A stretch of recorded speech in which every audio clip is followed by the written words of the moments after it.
And welcome back, everybody. SIROWORLD 2016, right here with David Temple and Avi Weisfogel. We're talking about, hi, it's good to have you here with us. Thank you, David. Appreciate it. Glad to be here.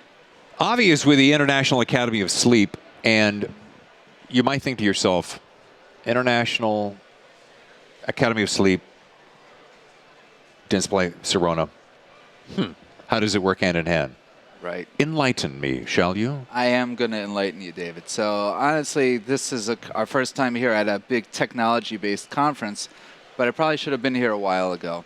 So I'm a general dentist, by the way. Have been a general dentist since 1998. Have CEREC, Sirona, CT scans, you name it, all of it.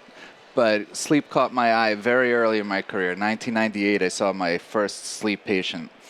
What's kind of cool about Sirona and what they're doing with technology is going to be the ability to make your own sleep appliances and to be able to start doing this stuff in your own office. What? Fantastic, yeah. But in reality, you know, sleep doesn't necessarily go with technology, except for the fact that the dentists who want to see more of the things that you can do with the technology should definitely be involved in sleep.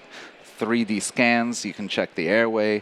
Your milling machines, you can mill out an appliance now. Almost everything that you couldn't do 10 years ago is now available now. That's crazy.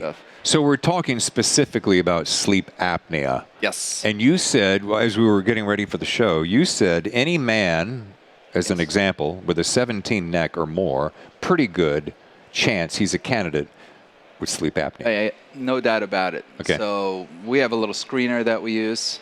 It's not named by me, by the way, but somebody named it the Weisfogel screener. It's actually really named after my dad. Yeah, he's a cardiologist who's also a sleep doctor.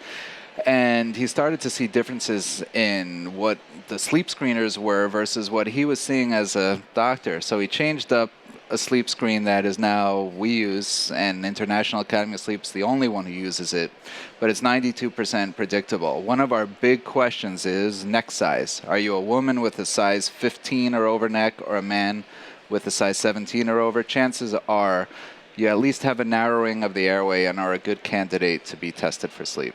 So just so I'm crystal clear, how long has it been, as far as we know, that sleep apnea and dentistry have been in the same place at the same time, meaning, hey, wait a minute, I'm a dentist, I noticed that you have a problem here.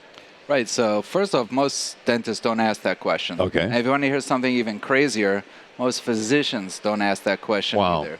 So it's not something that's taught in dental school. Maybe you get a 2-hour lecture. Not something that's taught in medical school. Maybe you get a 2-hour lecture. Yeah, there's 30 to 40 million people suffering with obstructed sleep apnea undiagnosed. This is our main goal for International Academy of Sleep, is to find those undiagnosed patients. But to answer your question, since about the 80s, there was the thought, what's the first thing you do in CPR? You know, right? Yeah, boom. That could work. Yeah, open, then. Remember, we're going to check. We're going to pull the jaw forward, up, forward. Same exact thing we need to do with an oral appliance. We're opening up the airway. Okay. We want to make sure if we're doing CPR, the air is going to go in. We want to make sure the airway is open. That's what we're doing with sleep apnea. We're pulling the jaw forward, making sure the airway is open, just like it is when you're awake and no problems. Sure. So dentists are the ones who make the mouthpiece. Pull you forward, good to go.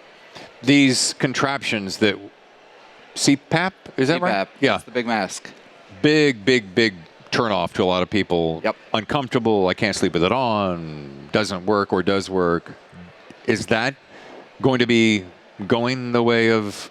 So we can't say it's going the way of, and probably nobody does more CPAP referrals than International Academy of Sleep because, listen, in the end, what's it about?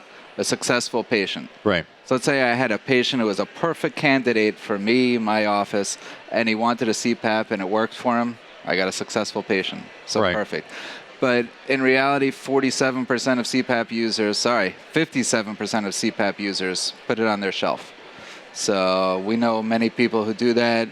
Oral appliances are huge. We work with the NFL. Lawrence Taylor himself is going to be here at my breakout sessions on Saturday. Nice. And we work with a lot of the athletes for sleep apnea. We've only put 2 of them on CPAP, and I've treated hundreds with oral appliances. Well, now this brings about what is, I'm hoping, is a logical question: is, should every dentist be involved in some form of the world of sleep, and why? So, in my opinion, there's no doubt about it. Right. So, we're talking literally 30 to 40 million people undiagnosed sleep apnea. Wow. 175,000 dentists in the country.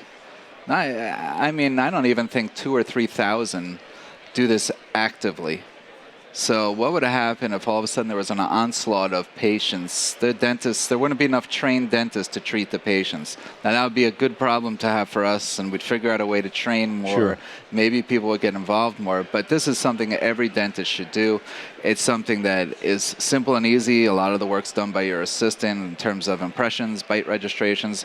You're doing the little insertions, the adjustments, helping the patient out. So you should be involved from that standpoint. And honestly, the most profitable, underutilized, stress-free procedure that's out there. So it sounds like a win-win. Win-win for good ROI. For both people. Right. Good ROI.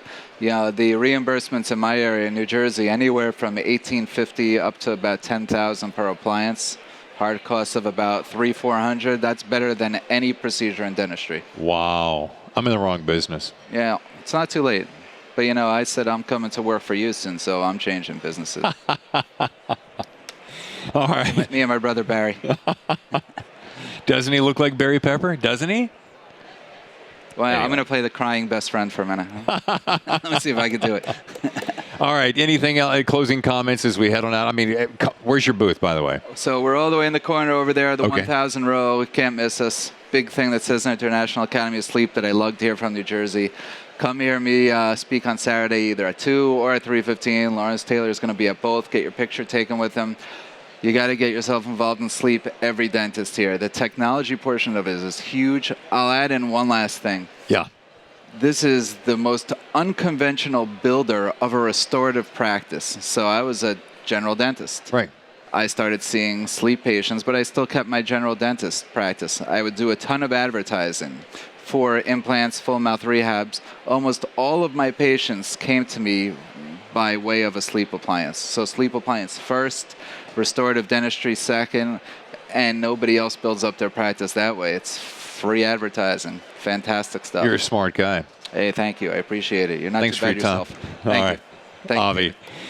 All right, let's take another break and come on back to SIROWORLD 2016, the ultimate dental I can't meeting. promise the next guy is going to be as entertaining, but we'll see how we do.